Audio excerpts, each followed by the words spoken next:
Picasso का rebirth Alexandra के रूप में। जैसा कि हम पिछली कड़ियों में भी काफ़ी कुछ बता चुके हैं कि किस तरीके से कितनी सिमिलर थी बचपन से ही अलेक्जेंड्रा की जो कलाकृतियाँ थी वो पिकासो से कितनी मिलती जुलती थी। तो बचपन से ही उसकी कला का स्टाइल बिल्कुल वैसा ही था जैसे पिकासो की कला में देखा जाता है ना कि नीमों के भार से मुक्त, ऐसे जैसे चित्रों ने ही अपनी एक भाषा बना दी हो, वही चीज़ अलेक्जेंड्रा में भी थी।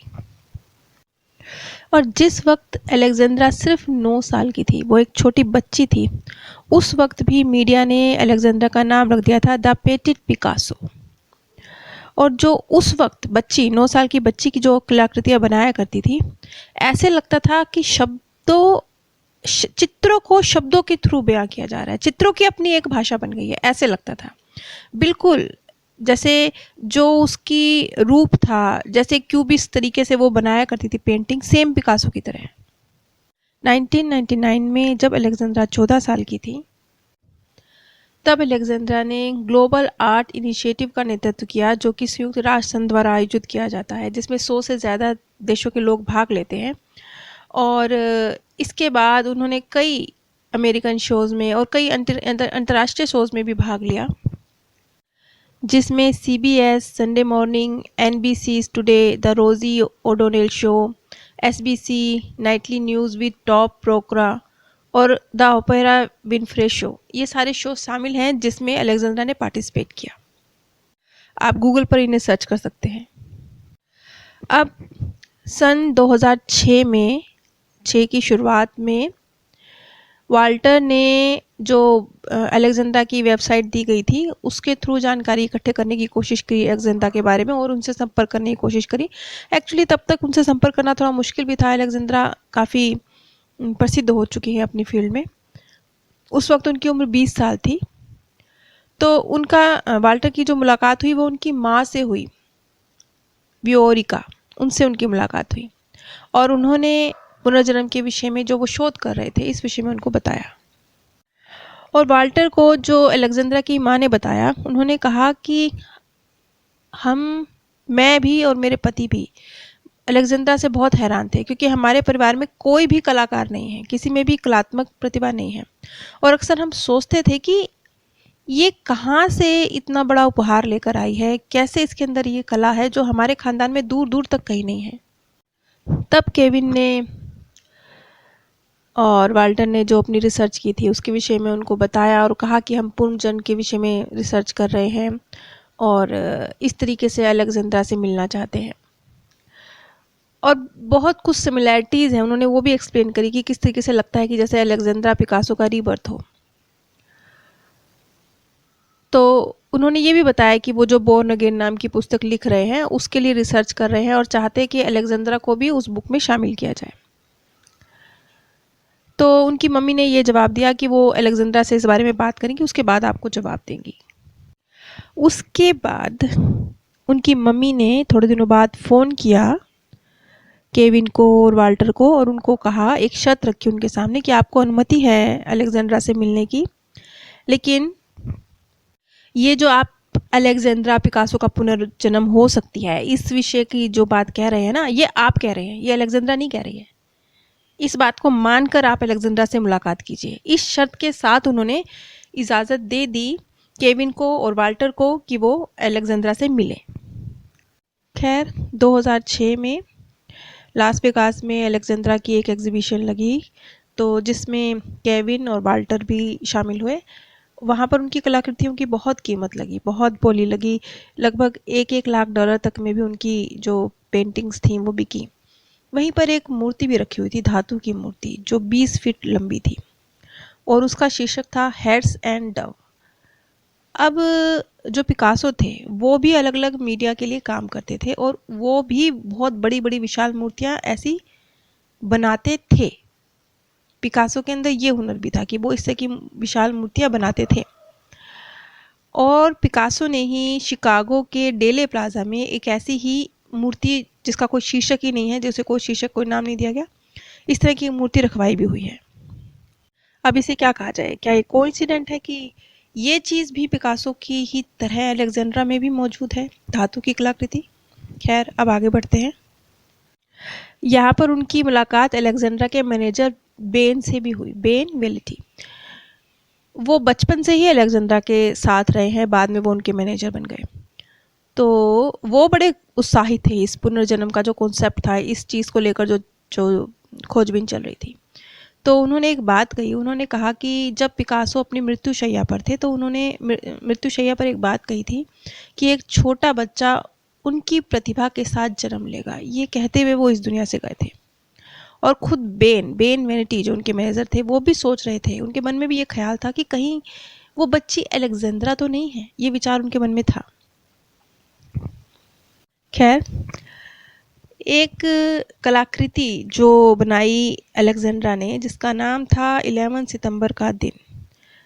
ये बहुत बड़ी एक दीवार के आकार की बहुत विशाल पेंटिंग थी, और सिर्फ आकार में नहीं बल्कि उसमें जो अंदर जो सामग्री थी, जो जिस तरीके से भावपूर्ण चित्र बनाए गए थे, वो ऐसे लगता था कि जैसे पिकासो ने भी एक गुर्निका नाम से एक पेंटिंग बनाई थी। ऐसा लगता था बस ये वही है, बिल्कुल वही है।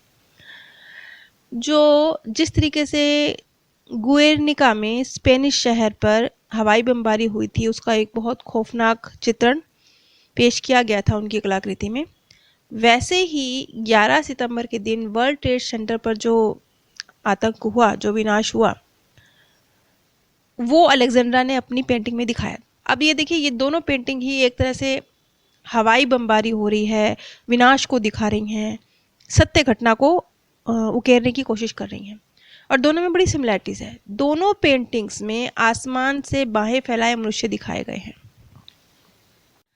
अब जैसे पिकासो ने तो अपनी जो गुर्निका की पेंटिंग बनाई, उसमें उसने खेत बनाए, खेत के पशु बनाए और इस तरीके से विनाश को दर्शाया, जबकि अलेक्जेंड्रा ने टावर बनाए और कबूतर दिखाए। इस तरीके से उन्होंने विनाश को दिखाया। उन्होंने दिखाया जैसे कबूतर हैं और वो स्वर्ग की तरफ जा रहे हैं, ऐसा कुछ अलेक्जेंड्रा ने दिखाया।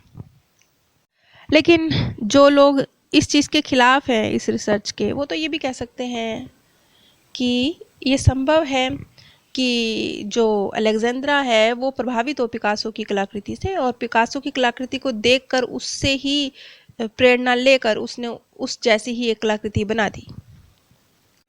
खैर, अलेक्जेंड्रा ने भी पास्ट लाइफ थ्योरी नाम से एक पेंटिंग बनाई। अब अगर आप ये पेंटिंग्स देखना चाहते हैं, और भी अलेक्जेंड्रा की और पिकासो की पेंटिंग्स देखना चाहते हैं, समझना चाहते हैं, तो आप www.reincarnationresearch.com यहाँ पर जा सककर देख सकते हैं। अब यहाँ पर कुछ अलेक्जेंड्रा और पिकासो के जीवन पैटर्न को भी दोहराया गया है। अब अगर आप लोग मेरी पिछली कड़ियाँ भी देखते आए हैं तो थोड़ी सी सिमिलैरिटीज़ को नोटिस कीजिए। आप ध्यान दीजिए कि पिकासो और अलेक्जेंड्रा, इन दोनों ने ही बचपन से कला में रुचि दिखाई। दोनों ने ही जब वो टीन एज के थे तभी अपनी कला का प्रदर्शन कर दिया था, और दोनों ने ही बहुत छोटी उम्र में वो विश्व प्रसिद्ध कलाकार बन गए थे।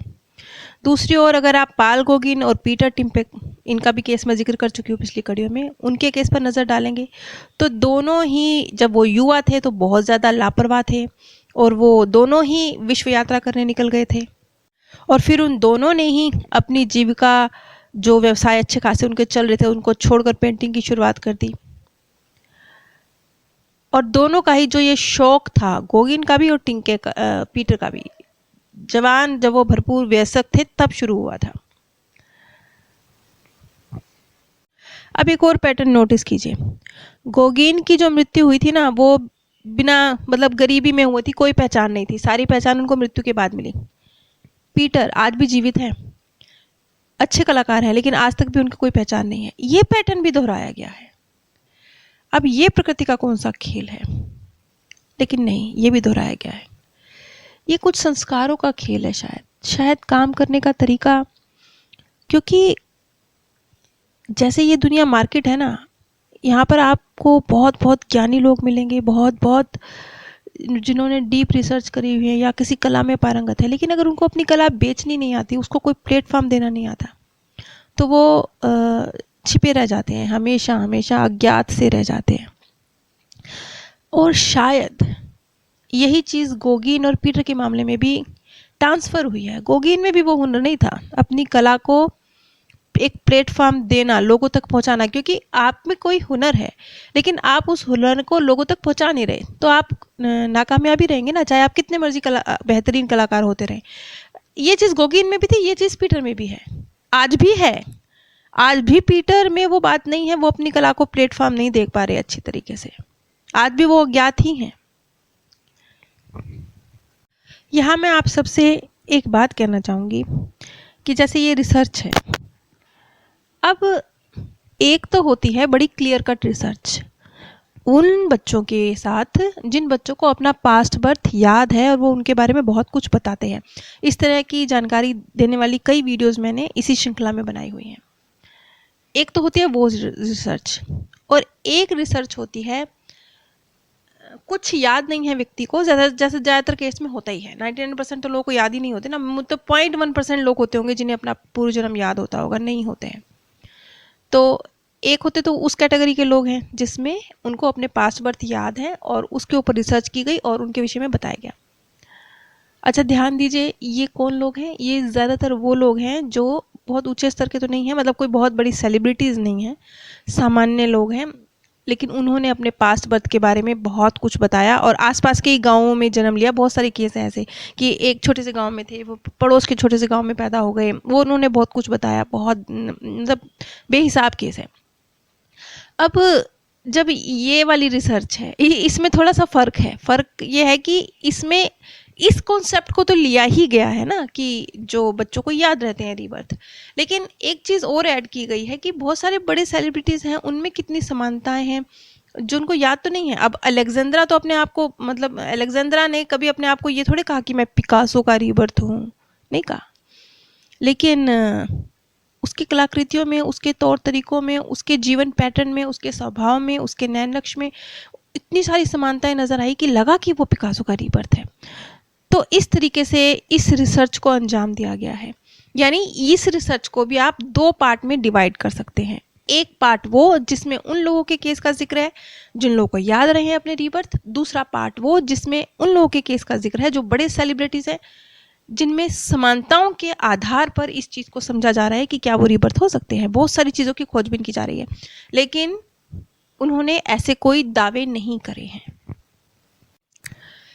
खैर, अगर आप इस विषय में रुचि रखते हैं और ये रिसर्च क्या है, किस तरीके से चित्रों में समानताएं हैं, चेहरों में समानताएं हैं, स्वभाव में समानताएं हैं, किस आधार पर ये कहा जा रहा है कि वो रीबर्थ है, क्योंकि मैंने एक छोटी सी वीडियो बनाई थी ना जिसमें मैंने और भी एक अच्छे से प्रियंका चोपड़ा रीबर्थ हो सकती हैं, वो मैंने बताया था। तो यहाँ पर ये बात मैं स्पष्ट कर रही हूँ बार बार कि ये सारे सेलिब्रिटीज़ कौन हैं? ये वो हैं जिन्होंने अपने पुनर्जन्मों के दावे नहीं करे हैं, सिर्फ समानताओं के आधार पर इस चीज़ को खंगालने की कोशिश की जा रही है। इसी तरीके से इन्हीं पहलुओं को, हम पुनर्जन्म के पहलुओं को समझकर अपने आसपास भी बहुत सारे लोगों के किस तरीके से रीबर्थ हो सकते हैं इस चीज़ को समझ सकते हैं, बहुत सारे लोगों के, क्योंकि ये रीबर्थ सिर्फ सेलिब्रिटीज़ के थोड़े होते हैं, सबके ही होते हैं। तो आप भी, आपके आसपास आपके बहुत सारे प्रियजन होंगे, दोस्त होंगे, मित्रगण होंगे, आपके फैमिली मेम्बर्स जिनके रीबर्थ हुए हैं, तो आप थोड़ा डिटेल में पास्ट में अपनी ही फैमिली का जो हिस्ट्री है उसे चेक करेंगे तो आपको नज़र आ जाएगा कि आप ही की फैमिली में कई आप ही के फैमिली मेम्बर्स ने दोबारा रीबर्थ लिया है। थोड़ा इसके लिए आपको अलग नज़रिए से थोड़ी डीप स्टडी करनी पड़ेगी, खुद की ही फैमिली की हिस्ट्री की स्टडी करनी पड़ेगी, और बहुत सारे जो मैं बताती रहती हूँ क्या बिंदु हैं पुनर्जन्म के, उनके आधार पर इस चीज़ को समझना होगा। अगर आप अपने किसी प्रियजन के जाने से दुखी हैं और मेरे द्वारा काउंसलिंग चाहते हैं तो स्क्रीन पर दिए गए व्हाट्सएप नंबर पर संपर्क कर सकते हैं। साथ ही अगर आप शोक सभा में शांति संदेश चाहते हैं तो भी आप स्क्रीन पर दिए गए व्हाट्सएप नंबर पर संपर्क कर सकते हैं। आप सभी पर परमात्म सौंदर्य, प्रेम और आनंद सदैव बरसता रहे। आप सभी दिव्य परम धाम में स्थान प्राप्त